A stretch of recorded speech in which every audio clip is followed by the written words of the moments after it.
My name is Amy, and I'm one of the co-team leaders for 350 Colorado Springs, along with Leslie Weiss. And our lovely volunteer coordinator, Julia, is also here this evening from Denver to help us out. And a lot of our members are running around the audience, lots of them. 350, I'm just going to tell you a little bit about 350 Colorado before we get started with our speakers. 350 Colorado Forum is an independent state affiliate of 350.org, a global organization building a movement to solve the climate crisis. The mission of 350 Colorado is to work locally to help build a global grassroots movement to solve the climate crisis and transition to a sustainable future. 350 Colorado has established itself as one of the largest Colorado-based grassroots networks focused on taking action to stop climate change and end our reliance on fossil fuels. Science and social justice demand that we radically change the way our society contemplates, develops, and uses energy if we are to avert catastrophic global climate change. It's clear that life as we know it is in peril due to climate change, and that future generations and those least responsible for causing it will bear the brunt of the impacts. We believe that organized grassroots people power is the only way we can expect to counter the influence of the fossil fuel industry in our society. 350 Colorado is dedicated to our campaigns, keeping fossil fuels in the ground, fracking, divestment, and promoting local solutions. Locally, of course, we are dedicated to fighting the Martin Drake power plant and transitioning the Pikes Peak region to a renewable future. 350 Colorado Springs is in need of your help. We need volunteers and great people to join our team locally. Please join our email list up front, follow us on Facebook and Twitter, and if you are interested in joining us more actively, please contact us or speak to one of us this evening. We have two absolutely fantastic speakers tonight that I'm really excited about. We will be learning about the true cost of burning coal in our community and the impacts that it has on all of us. Our first speaker this evening will be Jim Riggins, who spent 26 years in the U.S. Air Force, and he is a retired colonel. Jim ran a small business from 2009 to 2015 as a Building Performance Institute professional building analyst, a home energy rater, and an Energy Star partner. His company performed residential and commercial energy audits, Energy Star new building inspections, and energy efficient construction consulting. In retirement, he volunteers with Habitat for Humanity, Green Cities Coalition, and the Southeast Colorado Renewable Energy Society, and as an elementary school environmental awareness teacher. Something really cool also is that Jim lives in Monument, and he has a net zero energy home that he designed. His house has a combination of geothermal earth tube, passive solar design, and both solar electric and solar hot water, which annually generates more heat and electricity than the house residents, a family of 4, consumes, including regularly charging all of their electric vehicles. And then after Jim, we will hear from Zach Pierce, who is currently the senior campaign representative for the Sierra Club's Beyond Coal campaign in Colorado and New Mexico. In this capacity, he is responsible for the planning, coordination, and implementation of the Beyond Coal campaign strategies and activities in these 2 states, as well as collaborating with his counterparts across the region on a carbon-free Western grid strategy. Zach was previously the Energy and Natural Resources Policy Advisor in the Office of Governor John Hickenlooper. And prior to joining the Hickenlooper administration, he worked for a number of environmental nonprofit organizations, including Trout Unlimited and the World Wildlife Fund. He graduated from Colorado College with a BA in History and Political Science. So now I will turn it over to Jim.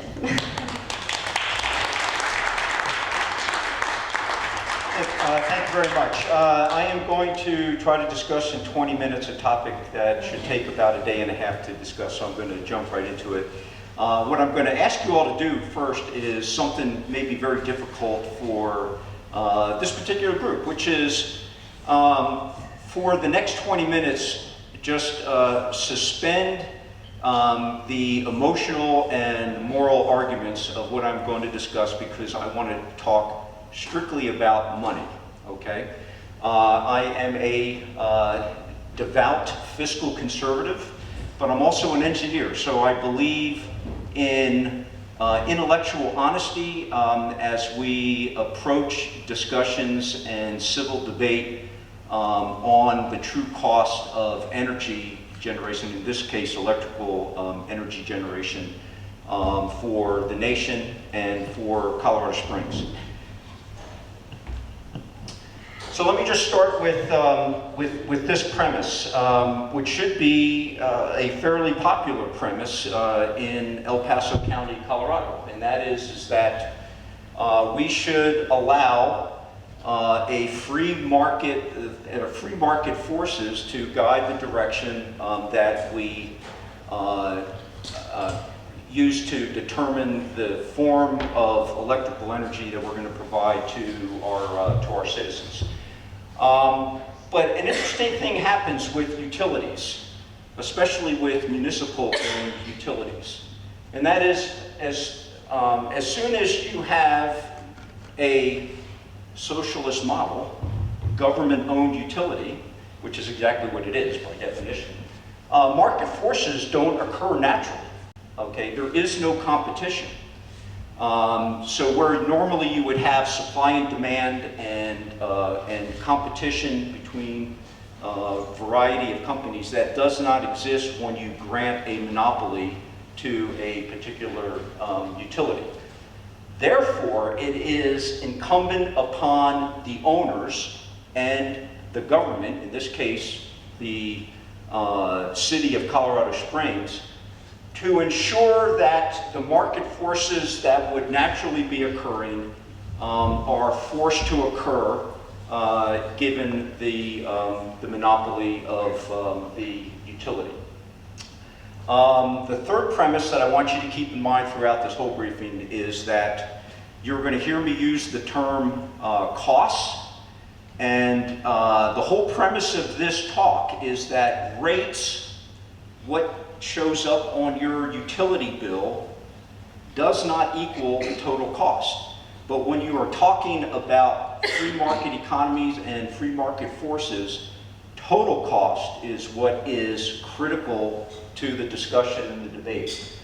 And the last thing is, again, as an engineer, I believe in public policy that derives from facts and data and empirical evidence.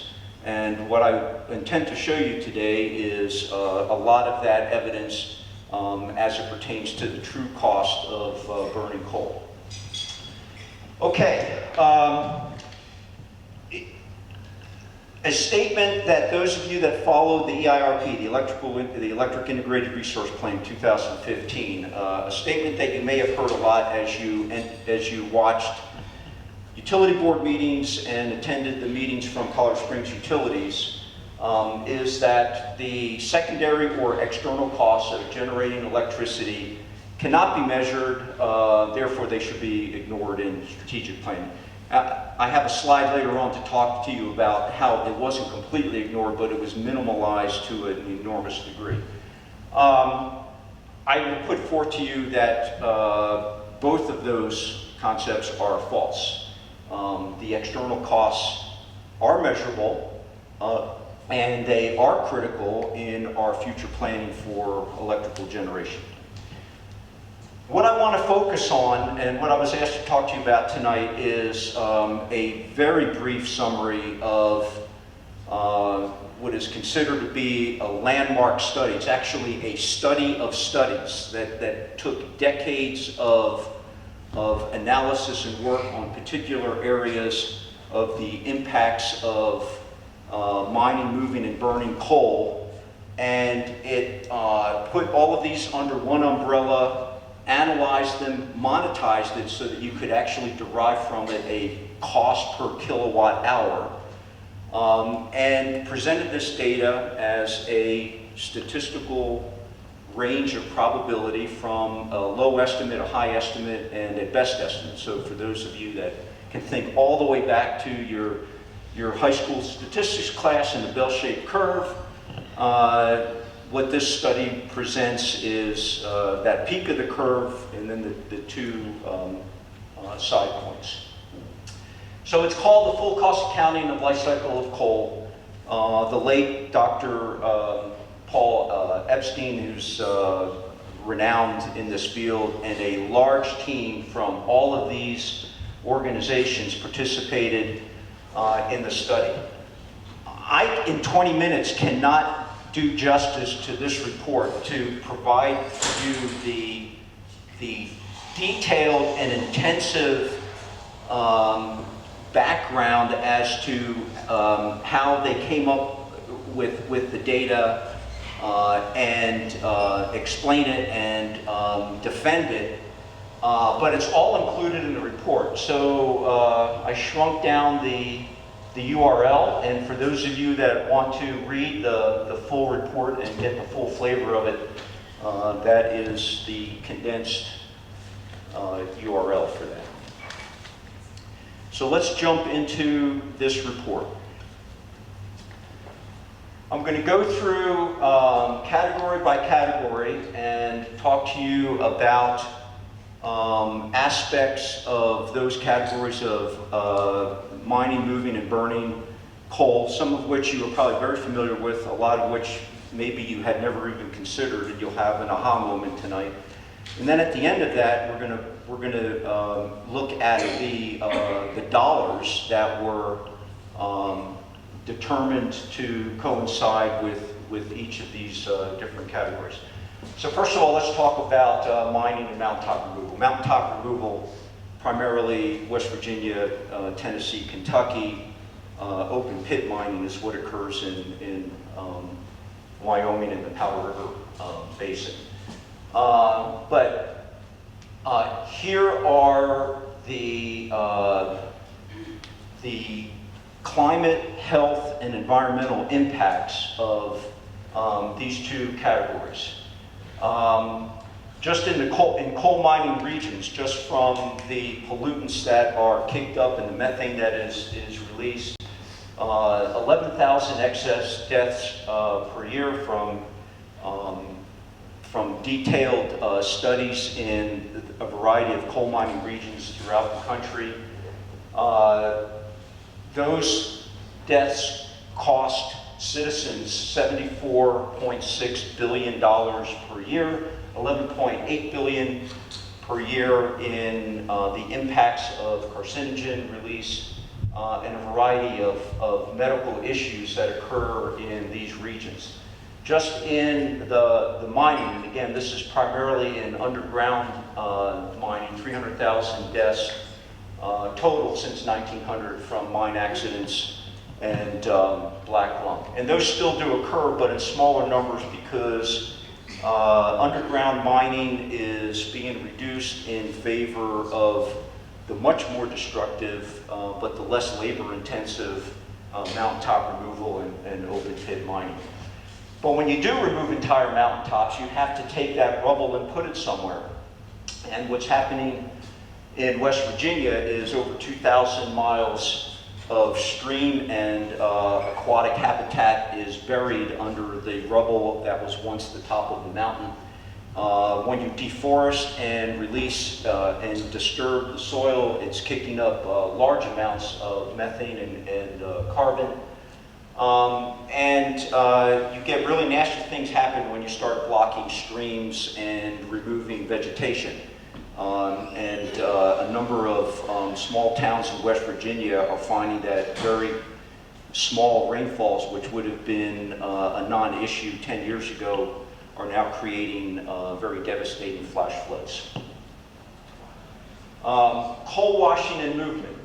How many of you knew that coal had to be washed before it was burned?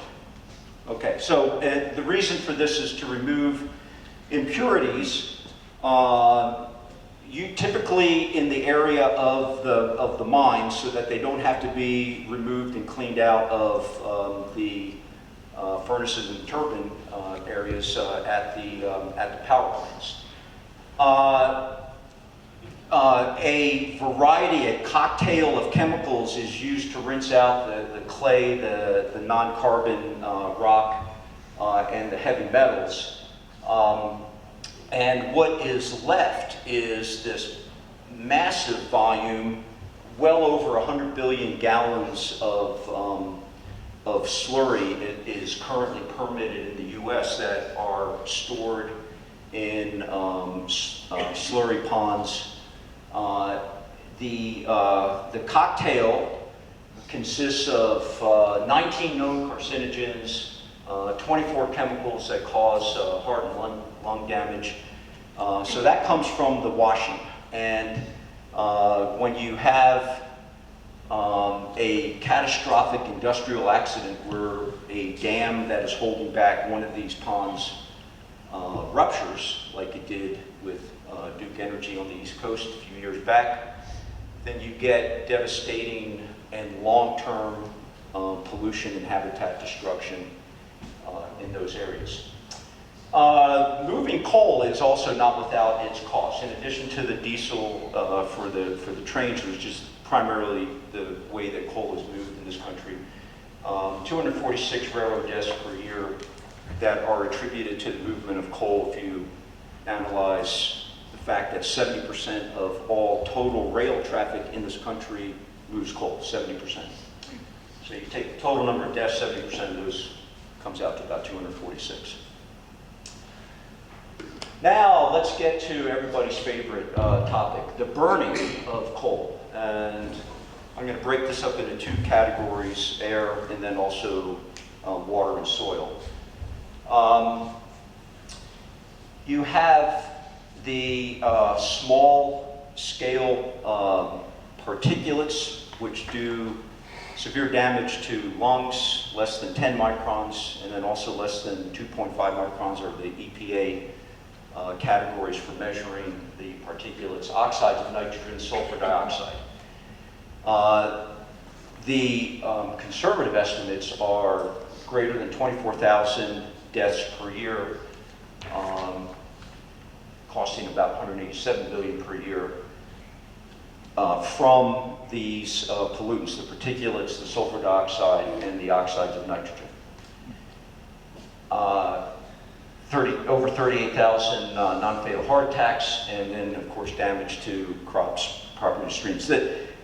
The devastating thing about these particulates is that even since 2011, when this report was published, there is more and more scientific evidence showing that in spite of EPA limits, there is no safe level of some of these particulates because of the intense and severe damage that they do to the respiratory system.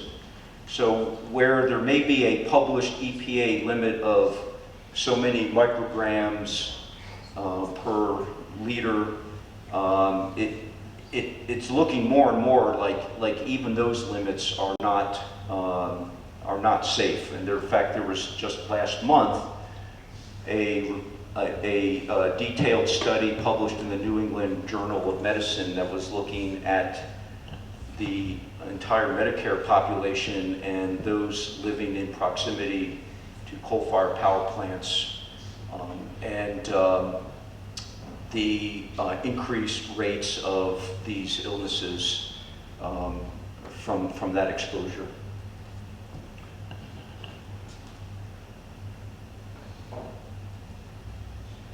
Okay, so the second category that comes from the burning is the land and water pollution. Although the damage, health, environmental, climate damage is less and lower than that from the air pollution, in some cases significantly lower, it is not insignificant. Mercury. Very small quantities of mercury lead to retardation, mental retardation, cardiovascular disease, estimated at $5.5 billion per year in lost productivity from that. The nitrogen that settles back down into the waterways actually exceeds the excess nitrogen. This was surprising to me when I first read this report a few years ago.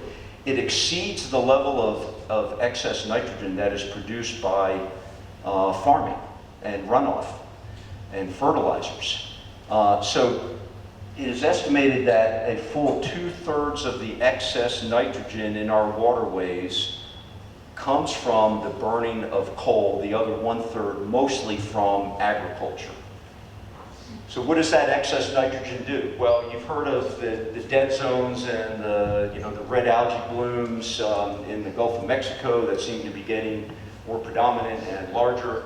So harmful algae blooms can devastate communities and industries, seafood industries, entire oyster beds, and shellfish fishing and harvesting is shut down when these occur. And you can actually quantify that level of societal damage. It's about $82 billion per year from harmful algae blooms. So what happens to all of the solid residue that's left over when you burn coal? Well, that's called CCW, coal combustion waste, more commonly known as fly ash. For Martin Drake, it is temporarily stored on site at Martin Drake, but then moved in very large quantities down to the Clear Spring Ranch landfill, which is near the Ray Nixon plant. So all of the CCW from Ray Nixon and from Martin Drake ends up at Clear Spring Ranch, which, by the way, according to Springs Utility Studies, is rapidly approaching the point of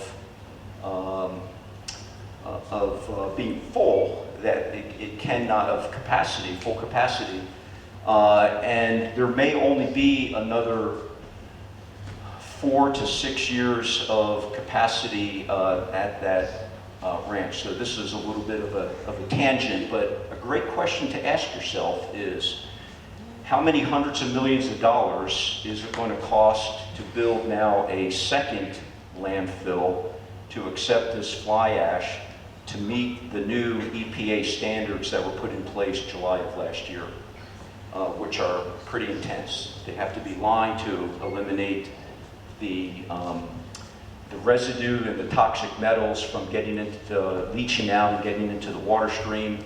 Clear Spring Ranch is in close proximity to Monument Creek, which flows into the Arkansas River, which impacts a number of farms and ranches south of us. And here's all of there's some 16 heavy metals that are predominant. There are actually more, but 16 heavy metals predominant in fly ash. And here's the list of medical issues that those cause. Subsidies were also included in this report. So federal subsidies for the mining, moving, and burning of coal falls between, this is just federal subsidies, state subsidies in coal mining regions also, but just the federal subsidies, between $3 and $5 billion per year from the U.S. Energy Information Administration. Climate damage. Now, admittedly, in this report, and I will be the first to stand up here and tell you that it is true, this is the single most difficult category to quantify. Does not make it impossible, but it's difficult to quantify because of the statistical range of events that can occur by continuing to pump greenhouse gases into the atmosphere, from sea level rise to ocean acidification, to increased intensity of weather events. Sorry.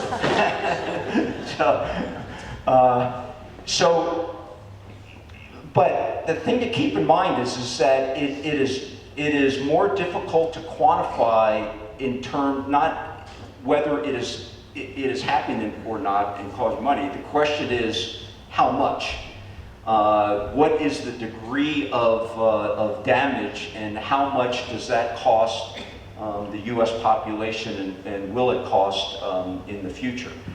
So when I go to the numbers, you're going to see that there was a wider range in dollar value between the low end and the high end for climate change than the other categories, which are far more easier, but still somewhat difficult, but far more easier to quantify in terms of the dollar value. Okay, so you all are very familiar with the issues. Greenhouse gases causing significant rise in temperature, increased CO2 being absorbed more so by the oceans than by the land. Oceans then turned into carbonic acid. Acidification is devastating aquatic life in oceans around the world. You also have the soot particulate, black carbon, which settles on snow and ice, which accelerates the melting of glaciers and ice caps beyond what just temperature increase will do. Even though coal is now less than 50% of, or provides less than 50% of electricity in the United States, it still consists of 4/5 of the utility sector greenhouse gases. And the composite impact, you see this very large range between 20 and $205 billion per year. Abandoned landmines, much more an issue again on the East Coast, particularly close to where I grew up, Pennsylvania. We used to drive past a mine fire in a town called Centralia. Used to drive through that twice a year. That has been burning, not for days, not for weeks, not for months, for decades. An abandoned mine. It caught on fire, the town had to be evacuated, bulldozed, that and the use of abandoned mines to pump the fly ash and the slurry residue in for storage, which then leaches back out and devastates local communities in terms of damage to crops and land. And groundwater contamination. So there are ways to look at this and monetize exactly what does this cost U.S. citizens every year to mitigate the effects of abandoned mines. Okay, that was an extremely quick synopsis of the Epstein report from the Harvard Medical School. Their conclusion as they monetize all of these issues and then break it down into a cost per kilowatt hour generated of burning coal. And they looked at the variety of coal and different forms of coal from different parts of the country. So this is a composite of all of that to cover the entire United States. So what you can see is that in all of these categories that we talked about, there is not a precise number, because no scientist will ever tell you can come up with a precise number, but you don't need to. What they provide is a statistical range of high confidence, and that is sufficient information to drive public policy. And that range is between 9.3 and almost 27 cents per kilowatt hour, with the peak of the bell curve being at about 17.8 cents per kilowatt hour. And so those of you in this room from the Colorado Springs area and from Colorado in general can say, well, look, public health burden in Appalachia, that doesn't really apply to us. Okay, so even if you take out that 4.36 cents per kilowatt hour and let the folks in Kentucky and West Virginia worry about that, you're still talking about a best estimate of around 13 cents per kilowatt hour over and above the actual physical cost of mining coal. So let's take a look at that.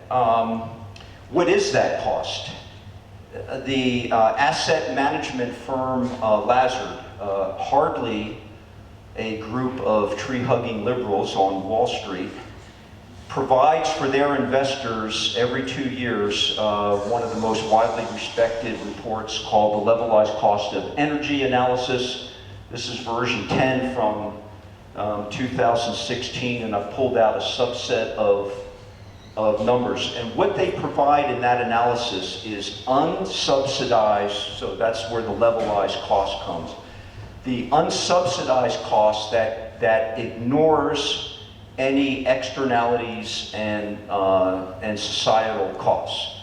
So their analysis is strictly the economics of the fuel and the construction of different types of plants and the maintenance and operating of those plants. So in this version, the most current version, the unsubsidized cost of coal falls between, and this is regionally dependent, which is why there's a range, falls between 6 and 14 cents per kilowatt hour.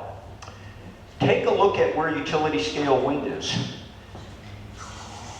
Between 3 and 6 cents. So already, even without considering externalities, because the cost of utility scale wind has plummeted some 50 to 80% in the last 5 years due to economies of scale and the mass number of turbines that are being installed.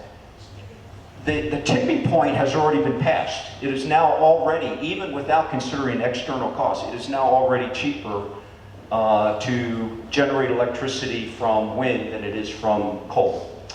So here's utility scale solar. This is photovoltaic solar, not solar thermal towers, just photovoltaic solar. Between 4 and 6 cents kilowatt hour. And then community solar, a little more expensive, 7 to 13 cents. But now let's add in the best estimate from the previous slide of those quantifiable external costs that derive from damage to health, environment, and climate. When you add those in, coal now jumps to between about 24 and 32 cents per kilowatt hour. The true cost of burning coal. Even if you don't buy that peak of the bell curve, the statistically most significant number, and you use the low end of the scale, you still come up with numbers that are larger than the common forms of renewable energy. So what's the bottom line of that?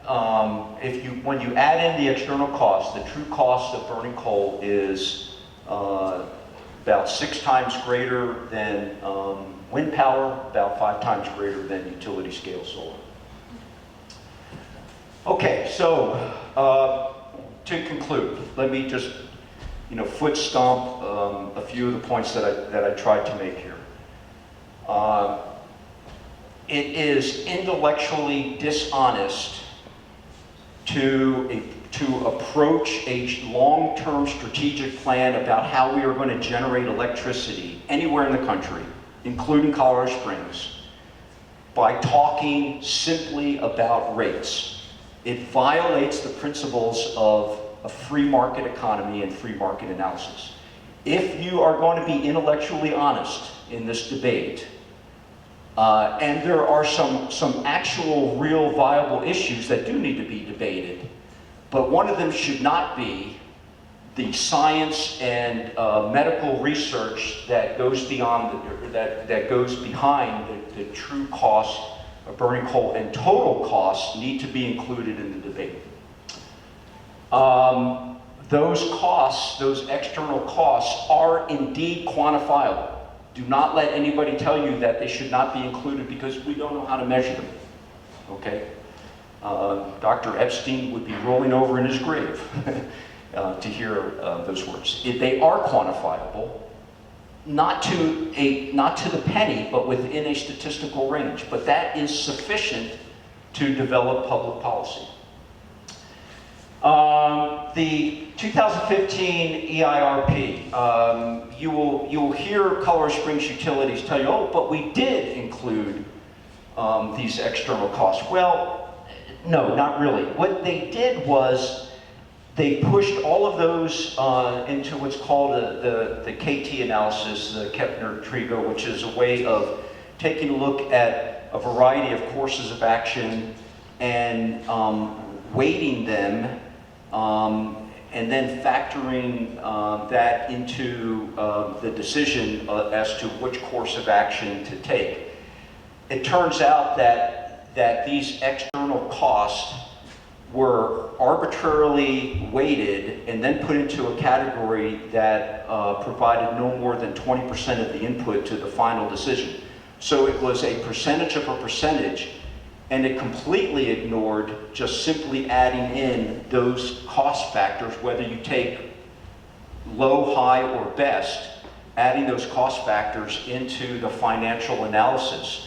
That's what was missing in the 2015 EIRP, and that's a shame because it, in my opinion, it invalidates the results that came out of that when you completely ignore the total costs involved in generating electricity. Thank you very much.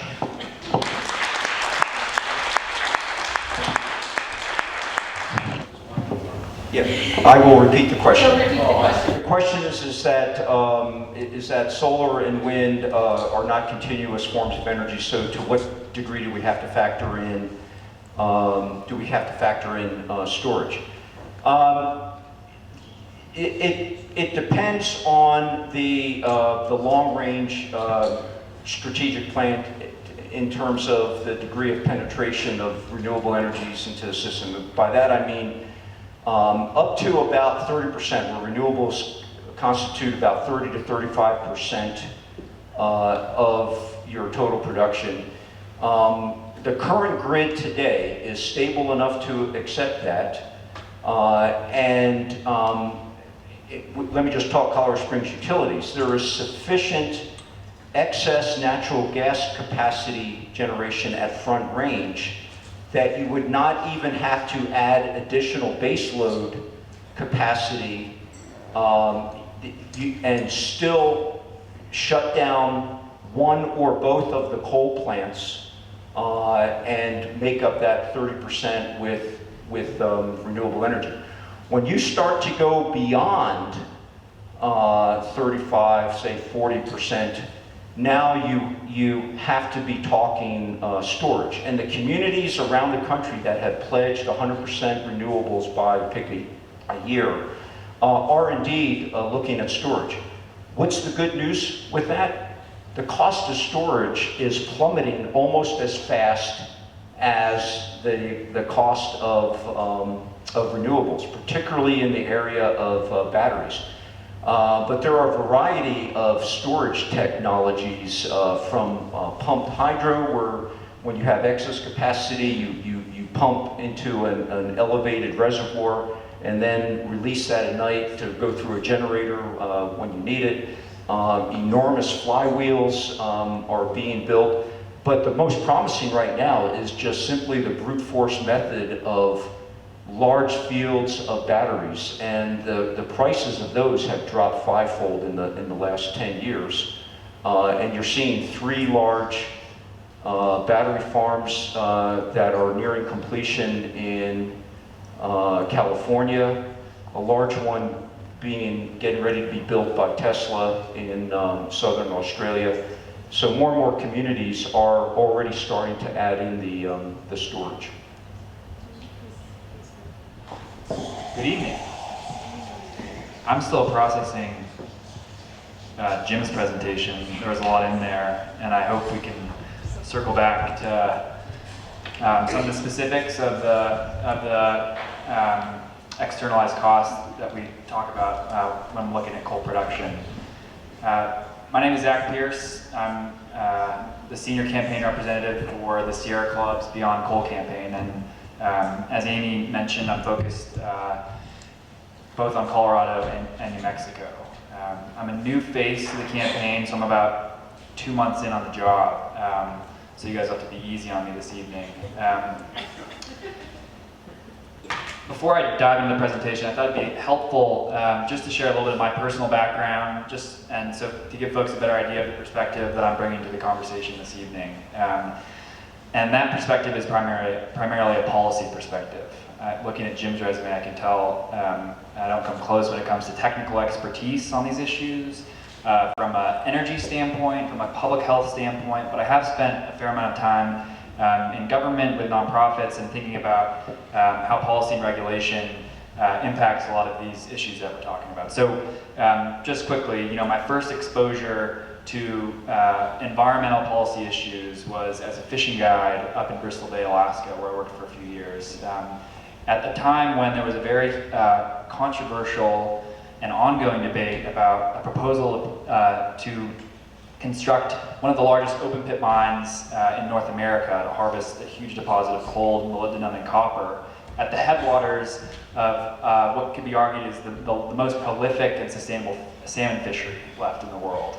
And this was a really unique experience for me to be on the ground, learning not just about the environmental impacts of such a proposal, but to learn more about the economic impacts, the social impacts, and the cultural impacts that were at stake when we think about these conflicts of energy development and other issues. I was lucky enough to take that experience to work with Trout Unlimited in Washington, D.C. On their Save Bristol Bay campaign, where I got some more exposure to the importance of policy, lobbying, regulation, and government when it comes to some of these environmental issues. And certainly there's few sectors that are as highly regulated and have as much government involvement as the energy sector. So fast forward 5 or 6 years, I most recently was in the governor's office here in Colorado. I worked on a variety of policy portfolios. I worked on human services, on early childhood education, on opioid abuse, and I was there for about 3.5 years, but in my final year, I was able to take on the energy and natural resources portfolio, which is where I knew I wanted to be working, just because, I came at this from primarily, I'm a Westerner, I love to ski and climb and get outside, and so I naturally cared about climate and environmental issues. But energy attracts me because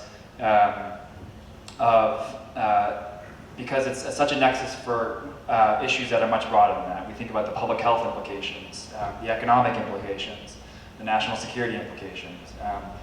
So I took some time off after leaving the governor's office last summer, and after the fall election, I was motivated to put an advocacy hat on. So I was excited that this job opened up, and I know there are different perspectives in this room and folks wearing different hats, but I'm happy to share my contact information and expand more on the work that the Beyond Coal campaign is going to be doing here in Colorado. So now that my autobiography is over, so because Jim has reviewed so thoroughly in a very short amount of time the climate, environmental, and public health impacts, I'll touch on this briefly, but I thought it would be helpful to talk a little bit more about the status of coal production, both nationally and in Colorado. Touch upon some of the relevant policy and regulatory factors that are going to impact the future of the coal industry, and then spend a little bit more time on this economic story, which is a relatively newer story. The public health impacts have been there since the beginning of the coal industry, but the increasing value proposition that we're seeing of wind and solar and newer technologies is really changing the game when it comes to our electric sector. And then at the end, I'll just share a little bit briefly some more details on the Sierra Club's work and the Beyond Coal campaign. So why are we talking about coal? Why did I devote my time to working on a campaign that's focused discreetly on moving beyond coal? So some of this is going to be repetitive, and I'll try to minimize that. But as Jim mentioned, there's a lot of uncertainty and complexity around climate issues generally, climate projections. But what we do know is that coal is a leading contributor to climate change. It's the most carbon-intensive fuel. And because of this and its high rate of use, it's the largest fossil fuel source of CO2 emissions, and it's twice as carbon intensive as gas. Globally, the International Energy Agency reported in 2014 that while coal only accounted for around 30% of total primary energy supply, it was responsible for nearly 50% of global carbon emissions. And in the US, in 2016, 67% of our electric sector CO2 emissions came from coal. So this is certainly an important part of the wedge in our carbon budget when we think about mitigating climate change to the greatest extent possible and trying to stay under the 1.5 degree threshold. The environmental impact, certainly coal production has environmental impact at all stages of its life cycle, and Jim expanded on this a little bit, but coal mining and surface mining in particular, especially what we're seeing in the southeast, has had devastating consequences to the local environment, not to mention the impact of climate.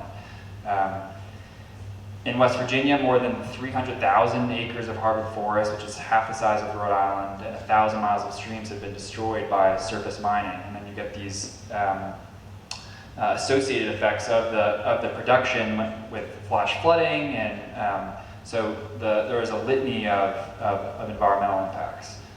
I want to focus a little bit more on the public health side, just because that's what I see as a really motivating component of the Sierra Club's focus on the coal industry in particular.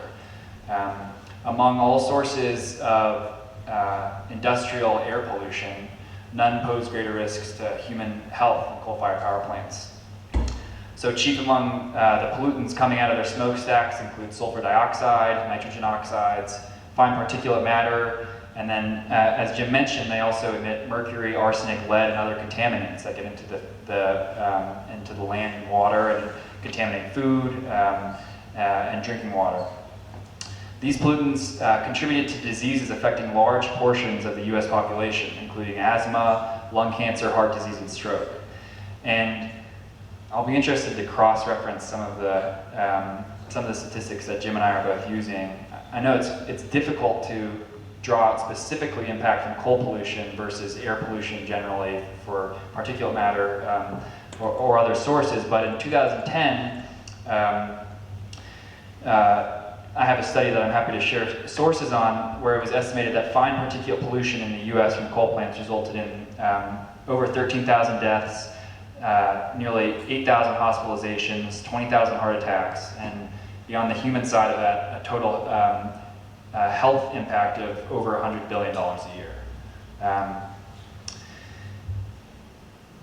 Looking at Colorado Springs in particular and Martin Drake, a 2014 report, and I want to note that 2014 is prior to the most recent Unit 5 shutdown, which was 46 megawatts, and there's still over 200 megawatts remaining, so I think these numbers are still salient. But a 2014 report from the Clean Air Task Force estimated that in 2012, the impact from Martin Drake's power plant's operations included 5 deaths, 9 heart attacks, 100 asthma attacks, 4 hospital admissions, 4 cases of chronic bronchitis, 5 asthma ER visits, and a total economic impact of over $2.5 million. And so we're just talking about the externalities here, which I want to circle back to because these are things that are being considered when we look at the increasing competitiveness of wind and solar and efficiency and other resources. I think it's also worth noting that not all are equally impacted by the public health impacts that we're discussing this evening. So certainly adverse impacts are especially severe for the elderly, children, and those who already have respiratory diseases. But we also know that communities of color and low-income communities are disproportionately impacted both by the pollution, the air pollution from these power plants, but also by the siting of these toxic plants. There are multiple large studies that have shown that low socioeconomic status consistently increase the risk of premature death from air pollution in the US. And when we look at the placement of toxic facilities like coal plants in this country, we know that race, even more than socioeconomic status, was the top indicator of where those plants were located. A 2016 environmental justice report from the U.S. Commission on Civil Rights found that non-white and low-income communities are disproportionately impacted by the location of coal ash disposal sites, which Jim also covered some of the chemicals and toxic metals that are in the fly ash And the risk, if those byproducts contaminate local drinking water or agricultural lands, but we know that it disproportionately affects smaller parts of this population. So we've talked about the climate impacts, the environmental impacts, the public health impact, and not only is coal's toll significant in those areas, we're also seeing an emerging story of it's not economic. It's also more expensive than other available sources of power. And that's the case in some areas of the country, whether or not you include subsidies, whether or not you include utility scale solar. And so I'll go into that a little bit more.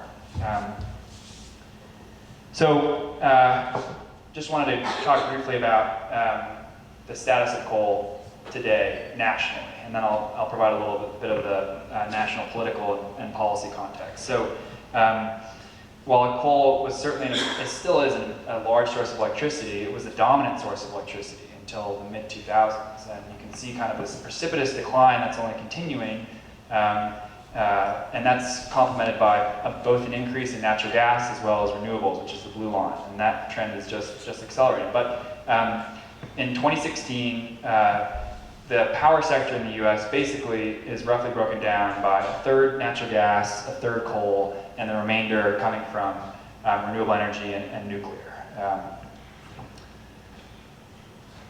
So let's talk about the federal political and policy context. While the Trump administration, at least in my eyes, does seem erratic in some policy areas, it is acting with great consistency when it comes to advocating a fossil fuel centric agenda. And this is apparent when it comes to a few different actions in my mind. Firstly, fossil fuel interests permeate nearly all aspects and levels of the federal government currently. Just a couple examples, there's obviously Scott Pruitt, who heads the Environmental Protection Agency. He's a climate denier. He is a longtime supporter of the fossil fuel industry, has also received a significant amount of funding from the fossil fuel industry, and has vocally been an advocate against the agency he's now been tasked with running. Just this week, I was reading a national story that President Trump is expected to nominate a coal lobbyist and an energy industry attorney for a pair of key additional posts at EPA. We have Rex Tillerson, former CEO of ExxonMobil, who's now in charge of the State Department. And a survey that I found done of 88 officials who were installed in environmental, energy, and natural resource management agencies during the initial phases of the Trump transition. Of those 88 initial installations, over a quarter came from the fossil fuel industry. That's a bit of background on the personnel, and the fossil fuel influence is showing when it comes to the policies that we're seeing from the Trump administration. So let's first look at the president's proposed budget, which dramatically cuts funding to both agencies who are tasked with innovation and technological advancement in clean energies and energy efficiency, but also agencies that are tasked with protecting our public health and our environment from energy production. So the president has proposed a 30% reduction in EPA funding, which would be the lowest operating budget for the EPA in 40 years, adjusted for inflation. The president's proposed an 18% cut, which is $3.1 billion from energy research programs at the Department of Energy. This is particularly important for Colorado. NREL, the National Renewable Energy Lab out in Golden, gets 80% of its budget from the Office of Energy Efficiency and Renewable Energy within DOE, which is would not only have implications for the lab's contributions, already significant contributions to advancement and new sources of energy, but it would be a huge blow to our economy. It's estimated that for every dollar of taxpayer money invested in the lab, $5 of private investment is attracted. And a recent CU Boulder study estimated that NREL's impact on the Colorado economy was roughly $700 million. I think a budget is always a really great indicator of any politician's real priorities, and Trump's budget is pretty clear on his position on the fossil fuel industry and on investment and research on both environmental protection and environmental and energy advancement. So let's look at regulatory rollback. I don't want to spend too much time on this because this could be its own presentation, but in his first 100 days, the Trump administration has either reversed, delayed, or suspended 23 environmental rules and regulations. And so a few that are, I think, relevant for this audience. He revoked a rule that prevented coal mining companies from dumping debris into local streams. He's lifted a freeze on new coal leases on public lands. He ordered an immediate reevaluation of the Clean Power Plan, which was, for those not familiar with the Clean Power Plan, it was kind of the signature component of Obama's energy agenda, and its main goal was reducing carbon emissions from the power sector. He's rolled back limits on toxic discharge from power plants into public waterways and delayed a lawsuit over a rule regulating airborne mercury emissions from power plants. And then there's Paris. That also probably merits its own presentation. But on June 1st, Donald Trump announced that the U.S. would withdraw from the Paris Climate Accord, an agreement between 196 countries to reduce greenhouse gas emissions in an effort to mitigate climate change and maintain global temperature rise within a realm of that's conducive to a livable climate. So I don't want to relitigate or get into too depth on the Paris decision, but I think it's worth noting that we now join Nicaragua and Syria as the two other countries who didn't join the accord.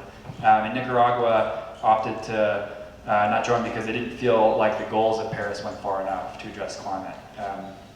The US is not only currently the second largest emitter of greenhouse gas emissions, but we're historically by far the largest cumulative emitter of greenhouse gas emissions. And so it's certainly my perspective that we have an outsized responsibility when it comes to any international effort or consensus to address climate change. We can move on from that, but I think the bright side of the Paris decision is that we've seen a huge response from cities and states across the country, saying that, regardless of lack of federal leadership on this issue, this is the right thing for our environment, for our public health, for our communities, and we're going to make these commitments as Jim referenced, and that's part of the work that the Sierra Club's campaigns support. And there are thankfully also economic forces at play that seem to be stronger than the prevailing ideology of this current administration. And I agree with Jim. I think probably the most important driving force in all of this is a properly functioning free market economy that considers externalities and is reflected in accurately in a highly regulated industry like the energy industry. So let's zoom in a step to just looking at Colorado. My perspective of Colorado is that we have historically been relatively a leader nationally when it comes to innovation in both government and also private sector advancement in clean energy. But we still have a lot of work to do. So fossil fuels have dropped from 90% to 82% of our generation mix between 2009 and 2015. Last year, renewable energy accounted for 18% of our generation, and this March, EIA released a report showing that roughly a quarter of the state's electricity came from wind and solar, and that's a big deal. But coal still plays a huge role in our electric system. In 2016, coal accounted for 55% of Colorado's electricity. And assuming that proposed retirements move forward, we still have nearly 4,400 megawatts of coal power in the state.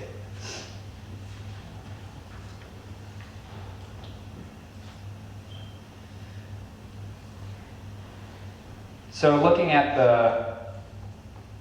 the regulatory and the policy context a little bit, in addition to the advancements we've seen in the private sector, there have also been some notable achievements when it comes to clean energy and renewables. So in 2004, as many of you are probably well aware, we were the first state in the nation to adopt a voter-initiated renewable energy standard, which is a requirement for utilities to derive a specific amount of their electricity from renewable energy.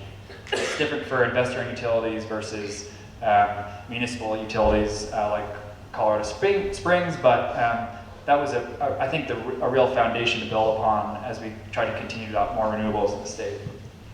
There was the 2010 Clean Air, Clean Jobs Act, which was an effort to close down some coal plants, mainly on the Front Range. A lot of that capacity was replaced with gas, and gas is a whole other topic, but it was an effort to mitigate some of the air pollution and the public health impact, and it was a step in the right direction.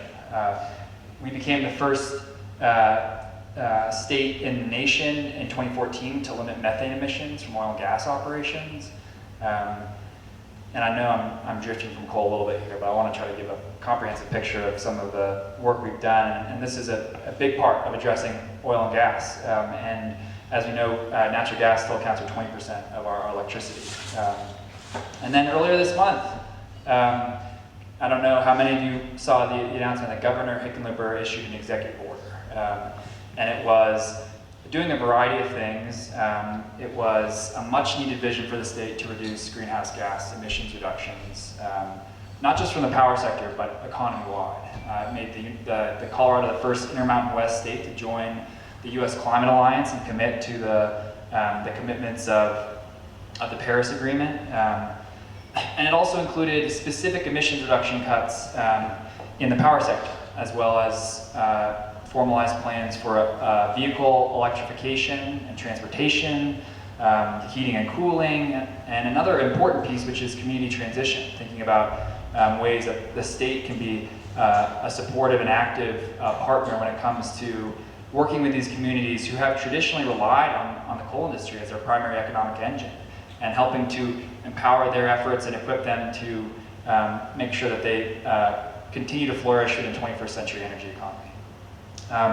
It's important to note that the governor's executive order doesn't compel anyone to do anything. It's kind of the most formal proclamation that he can make, but it's going to require a lot of work and a lot of follow-up to turn that vision into a reality, and that's something that we're going to be certainly focusing on.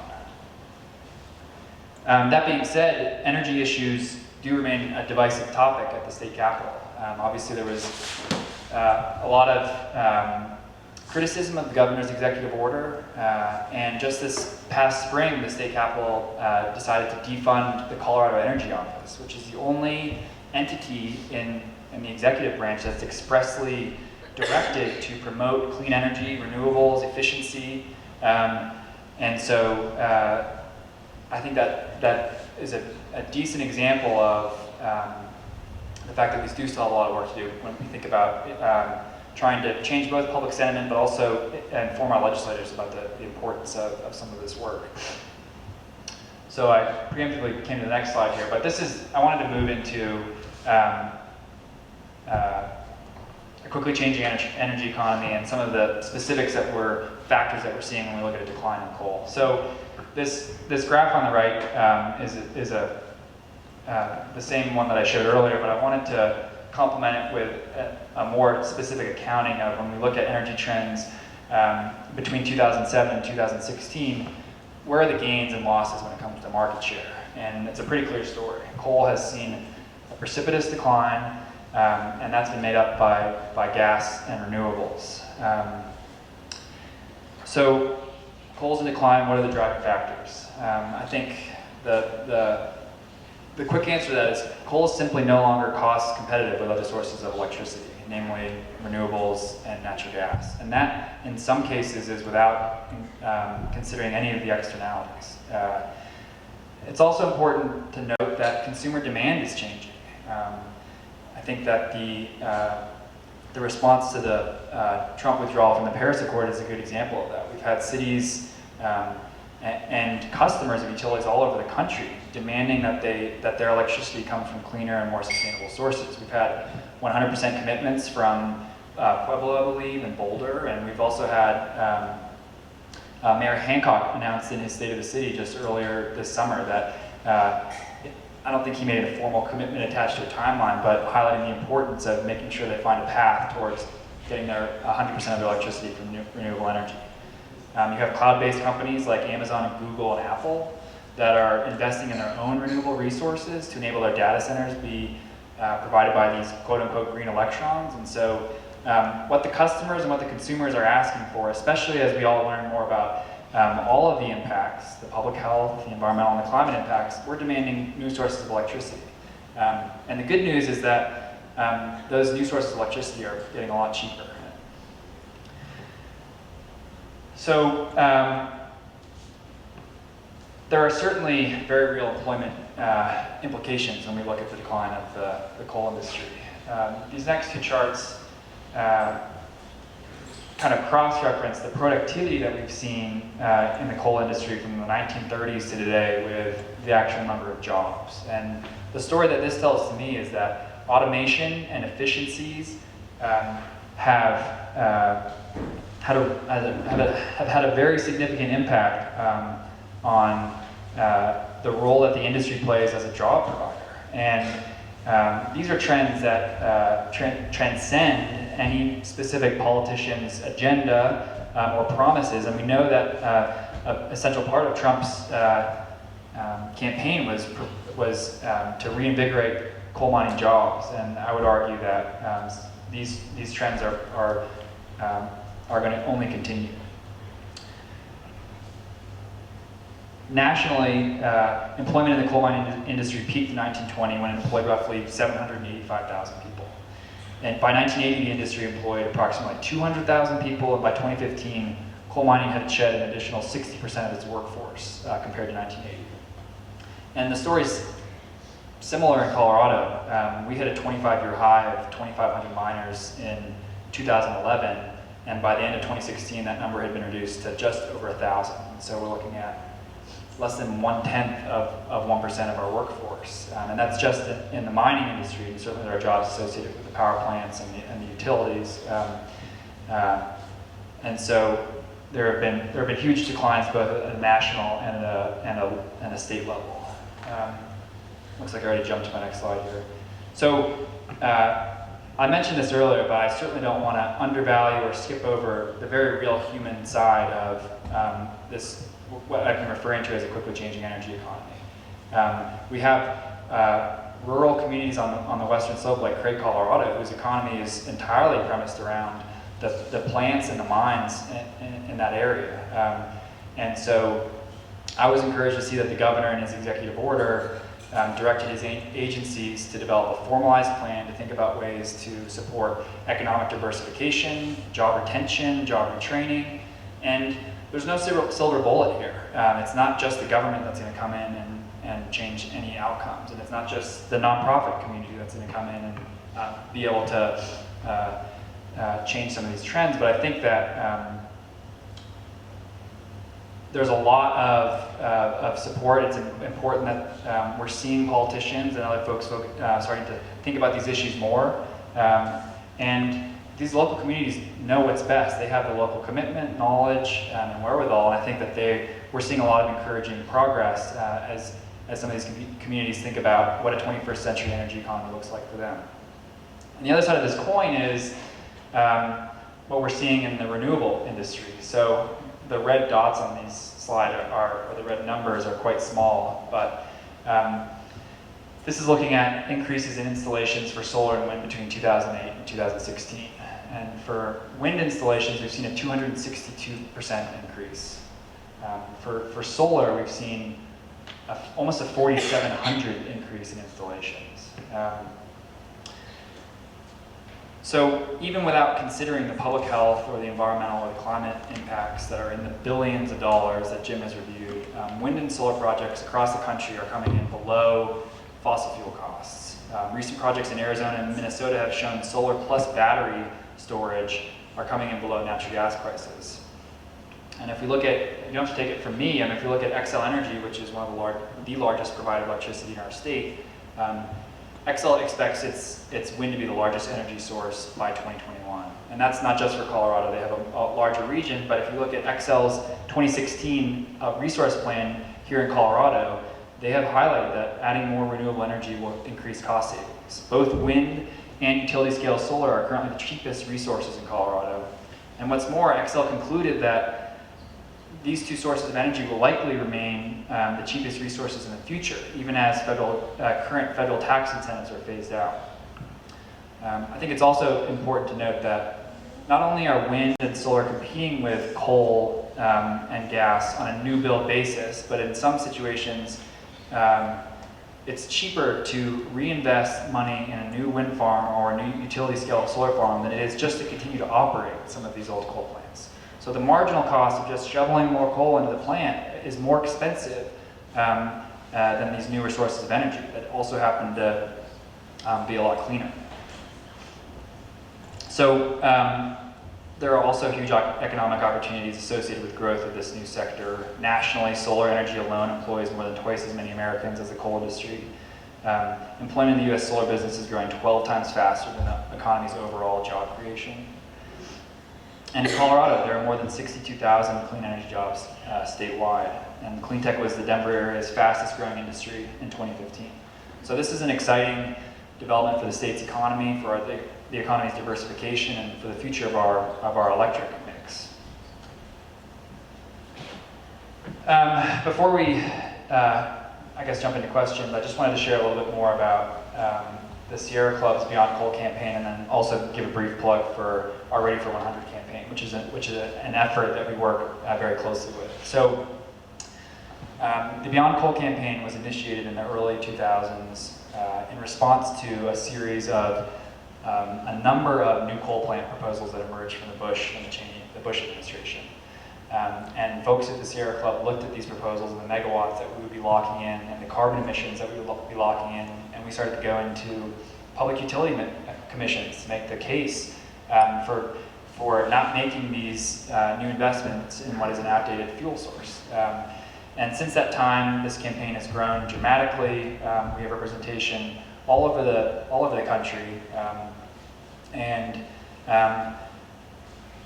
we're working obviously to hasten the transition away from coal. So our publicly facing goal is a full decarbonization of the electric sector by 2030, but also focusing on what we're building and what a new energy economy looks like. So we're involved at the local level, at public utilities commissions, at the legislature, to elevate the role that renewables and efficiency play in our 21st century energy economy.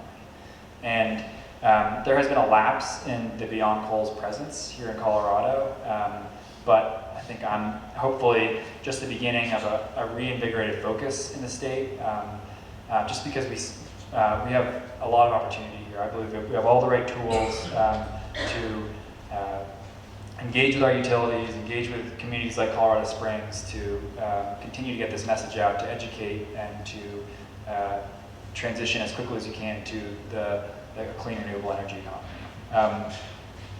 We work closely with Ready for 100, which some of you may be familiar with. Like I said, Pueblo and Boulder have made Ready for 100 commitments, and we also have many other mayors and municipalities around the state who are talking about what this would take and what it would look like. This effort is more of an educational campaign targeting mayors, private boards like co-ops, and other administrative bodies to obtain these commitments. We think it's a really important piece of the puzzle to have that community commitment and community support to continue to push the decision makers. Like I said, I'll share my contact information, and I'm happy to share my counterparts' contact information for the Ready for 100 campaign.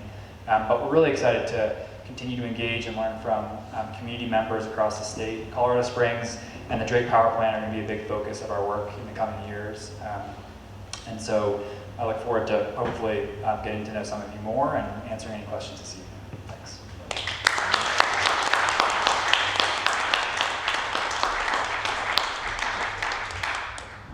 That was amazing, both of you. I could listen to speak all day. I could. So questions, I know we had this gentleman over here, I had told that I would wait until the first one so he could come up. My name is Lee Milner. I guess the question I have both for you, Jim, and for this young fellow is the mention of conservation seems to be, I don't know, I didn't hear the word conservation once. Maybe I missed it somewhere, but to me that's the low-hanging fruit. Negawatts, not megawatts, as the Lovins people would say. So maybe both of you could address that. Why, I mean, maybe development is sexy and conservation isn't. I don't know, tell me. I couldn't agree more. My briefing was focused on summarizing the Harvard Medical School report, but I have spent a lot of time also working with members of the last EIRP advisory group, and a sound strategic plan for the future has multiple aspects to it. Not just energy conservation, but power shaving also. You get an outsized benefit from shaving peak power loads on things like very hot days where air conditioners are kicking off, because you have to invest so much money into an oversized plant to cover a peak load that may last for 10 or 15 minutes. So energy conservation, with demand side management, I think that the 10 to 12% that is being proposed by Colorado Springs utilities right now is insufficient. We can do better, at least 15%. But that's got to be a critical aspect. Energy storage for renewables is a critical aspect. There are some near-term low-hanging fruit right now, but then you can also look into a strategic future where you've modernized the grid into a smart grid. And when you have, Bloomberg is now estimating by 2040, 45% of all new vehicles sold worldwide will be electric vehicles, report that came out yesterday. You now have a built-in storage source if you have bi-directional communication between electrical vehicles and the grid. But that has to be done in a wise manner so that you don't impart grid instability. But a smart strategic plan for electric generation has to be multifaceted, and it has to look at all of these aspects, and I couldn't agree more with the issue of megawatts. So I think I may have been using the term energy efficiency, but I think I completely agree. It is really the low-hanging fruit when we think about some of the complex challenges of changing what is an intricate grid, and some of the cost of making these shifts when we look at generation sources. And I think, as Jim mentioned also, some of the role that DSM plays can be helpful with the flexibility and the reliability challenges that we are seeing as we see higher integration of renewables. So I think it's a great point, and you have on a slide, on one of your slides, you actually showed the negative power demand right. over that time. So while we were getting more renewable energies, we also, in that time, our production for the country went up massively, and we still used less total power. So.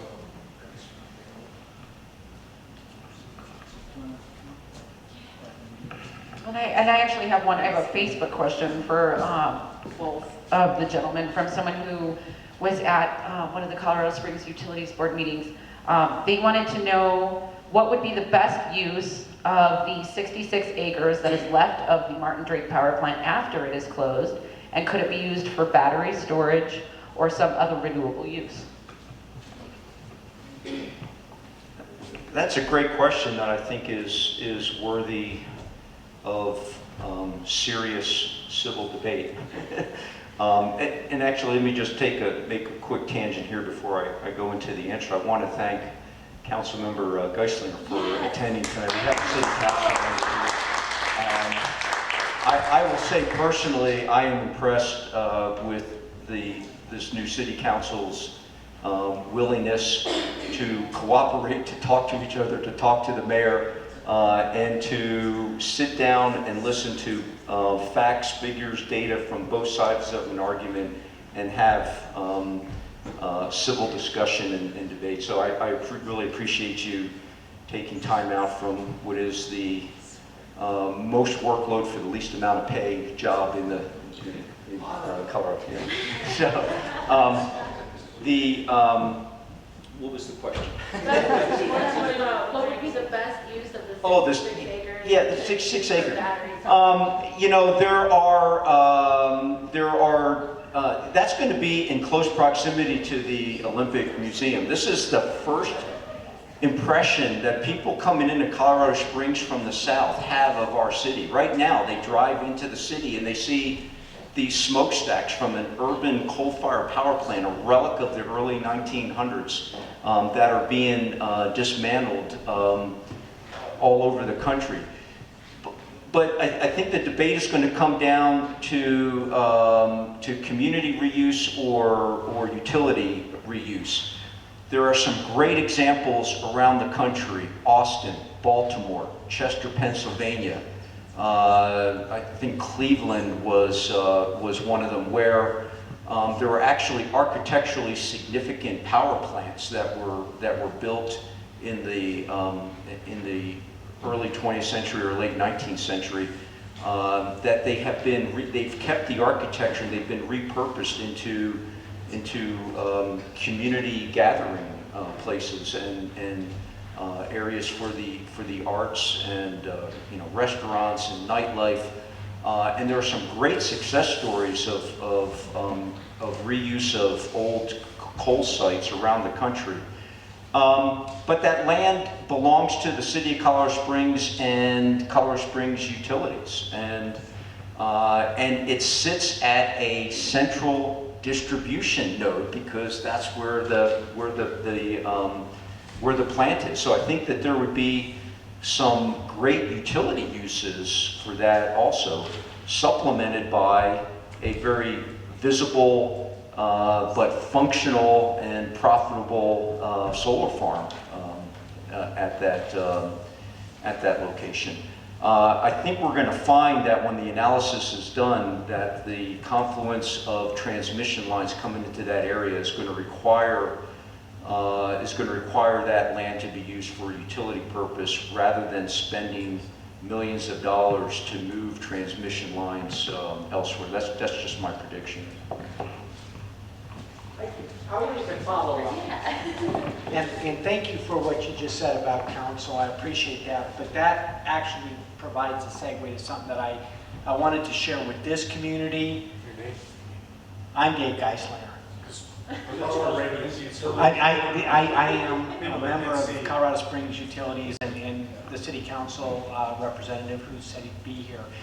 But you touched on something that I think is really important.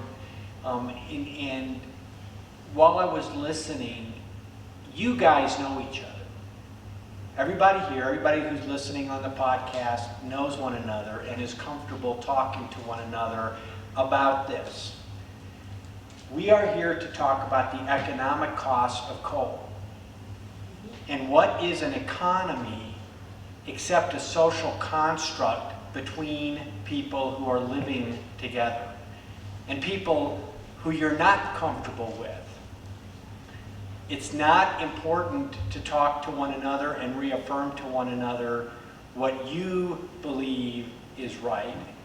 It is important, like it is at council right now. We don't agree with everybody, believe it or not. We don't get along with everybody. Well, we get along with everybody, but we don't agree with everybody's position, but we're talking to each other. It's important for you guys to talk to the people that you disagree with.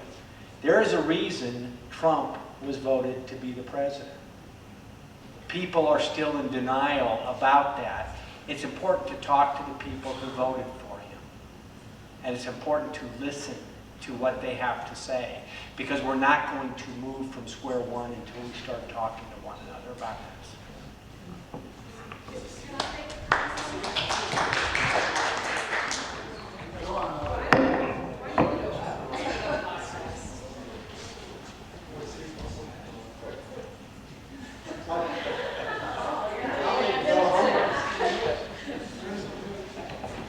thank you to everybody, the speakers. I'm Carol Sturman, President of Sturman Industries.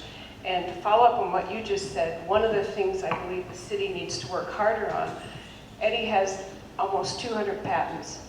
And he tried to speak at one of the open forums where the community was supposed to be able to come and speak, and Mr. Pico wouldn't let him speak. And I heard that just happened again the other day to somebody. So you need to, I would suggest you work on being more open to people being able to speak, even if it's something somebody on whatever given board is doesn't want to hear it. And I would say, I don't disagree with that. I do not disagree with that. I would say that speaking requires a willingness to be adult about it. And we've lost some sense of an understanding of what civility is. Civility, it's a two-way. But it was on the city side that wasn't civil. And I don't want to defend what was or wasn't there, and I understand it because I was there, and I heard that. But it's important to recognize that we need to be able to take it. We are men and women. We are not children.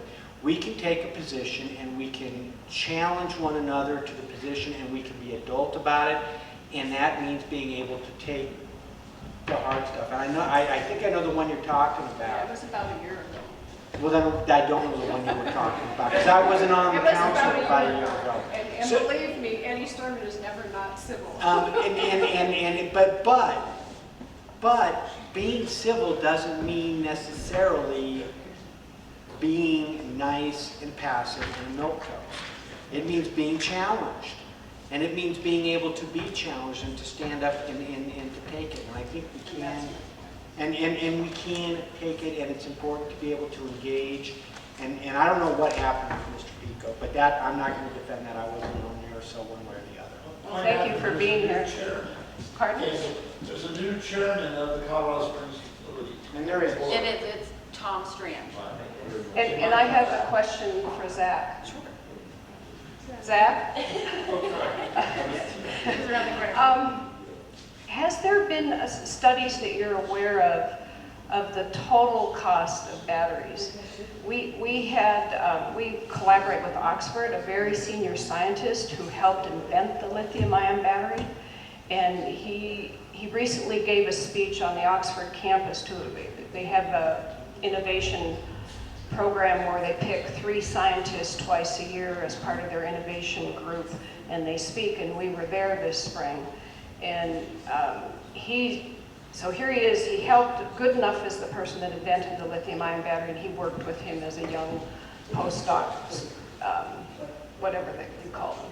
And his position was there's not enough lithium in the world to support a long-term use, and certainly there are other things that are being worked on, like salt even at Oxford, different things.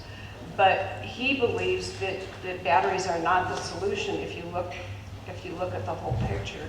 And in case you're not aware, we can educate you if you want to be your people in your organization. I don't know if what he's promoting is storing wind and solar in the form of the liquid NH3. You start with water, you use the energy from wind and solar, you can store it, it's ammonia.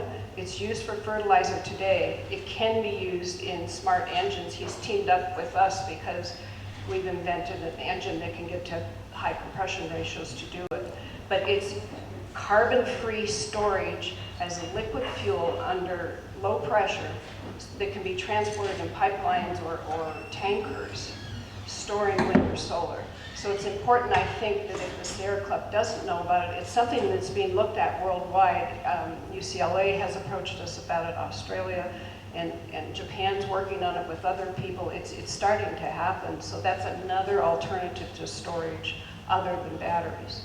So has a life, I'm really curious of the whole cost of batteries, extracting it from the earth, and then you've got all these countries that are competing, like China and others, to get a hold of it. And how long is it going to last? And what do you do with them in the end? That's a big question. Thank you. So a couple things. First, probably most importantly, I just want to convey that I'm absolutely open to any education opportunities to learn more about a specific battery type or a specific study. I'm not here to claim that I have all the answers by any means. Certainly, there have been dramatic cost declines in lithium-ion batteries, but there are obviously a lot of battery technologies out there and storage technologies out there. And I'm eager to be as educated as I can about the developments in those fields. We obviously see development in storage as a really important component to increasing the penetration of renewable energy on the grid. I'm a firm believer that if you're going to advocate for a new electric system, it needs to be as reliable and as affordable as what currently people enjoy and utilize. I think I was really interested to hear the comment earlier about the potential public health effects of electrification so quickly. That's something I would also love to learn more about. One of the compelling things right now about wind and solar is that we can go into public utilities commissions, and in addition to arguing about the public health impacts and the climate impacts and environmental impacts, we can make a very compelling economic case. And the economies of scale that we've seen with these technologies, I think is really powerful. And so I don't believe that there is one silver bullet to a 21st century energy economy. But when we look at all of the externalities of what has been accurately referred to as an antiquated fuel source, we're interested in zero carbon sustainable sources and pushing those forward. So yeah, I would love to learn more about the research that you referenced as it relates to batteries specifically.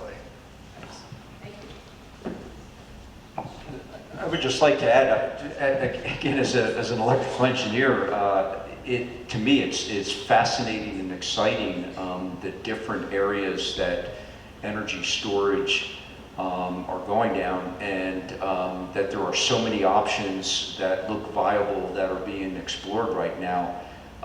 Batteries only being one, an electrochemical type of storage. But converting that excess energy into hydrogen and running it through fuel cells the next day, flywheels,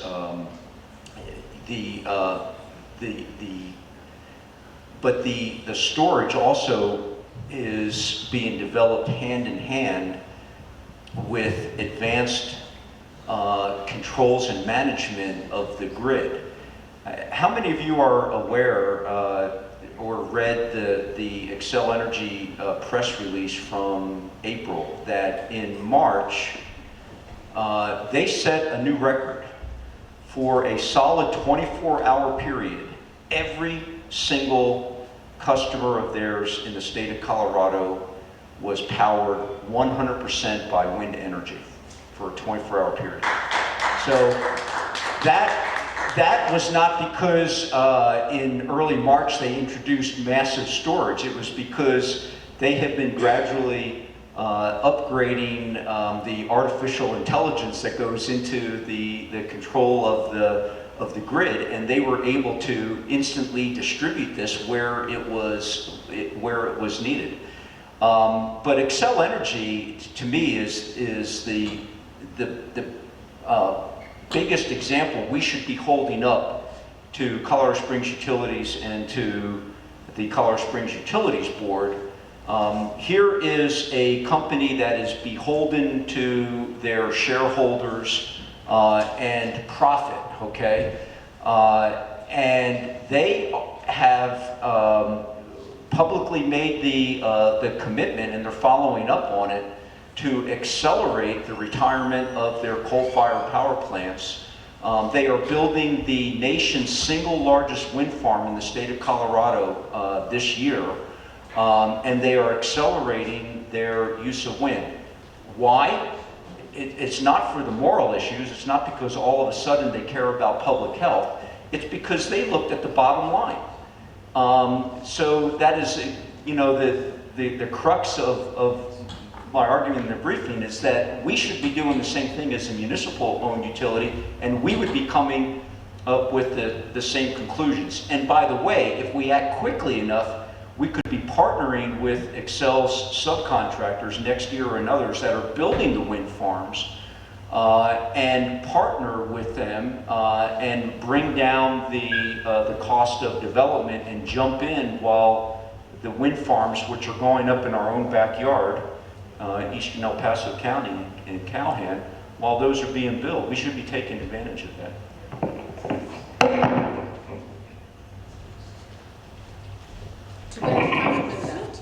Does anyone else have a question? And then Probably more of a statement. back there.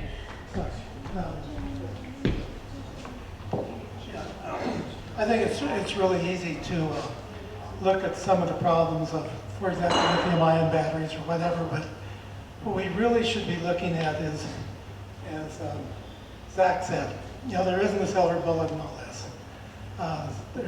We use lead-acid batteries, even though that's a 150-year-old technology. In the last few decades, there's been tremendous strides in those. Lithium ultimately will be recyclable, although right now its flammability issues make it difficult. Amy Pareto at Pareto Batteries at CSU is working on being able to recycle lithium in other ways. So, there's really just no silver bullet. But the biggest thing, and I will agree with Lee Milner, that conservation is probably the single most required thing we have to do. Cheapest. And cheapest. And by the way, we run our house on about 5 kilowatt hours a day. So.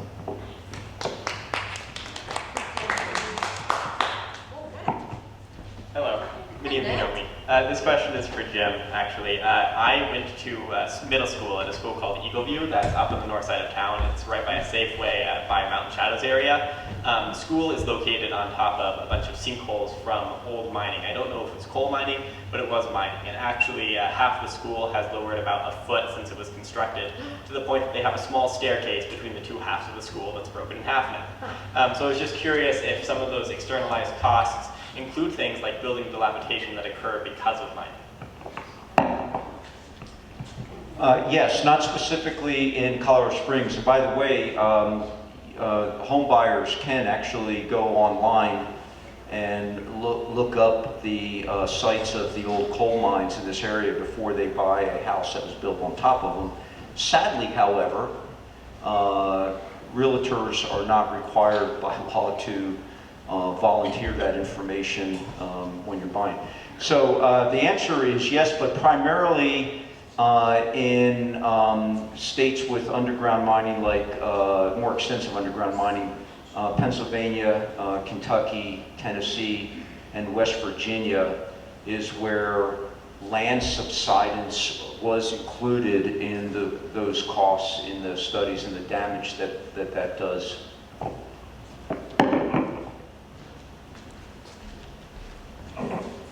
Anyone else this evening? All right, well, I'm going to finish up and thank everybody, especially thanking Perry Sanders and the Mining Exchange for donating this beautiful room to us this evening. There is a cash bar at the back. Go show them some love back there. Help Perry cover the cost of the room. And come in another time and come have dinner down here and come have drinks. This place is amazing and we love these people and they're very good to us. I would most especially like to thank Zach and Jim this evening, because without your wisdom and without you guys, we would be lost. And hearing the facts and being able to educate our community means more to us, to me, than you guys could ever know. So thank you from 350 Colorado Springs. I would also like to thank our volunteer coordinator, Julia. She helps us out in more ways than you could know. Our intern, Matthew. Most importantly, our fearless leader, Leslie. She guides me all the time. And she doesn't like to get thanks, but I have to thank her today because I love her very much.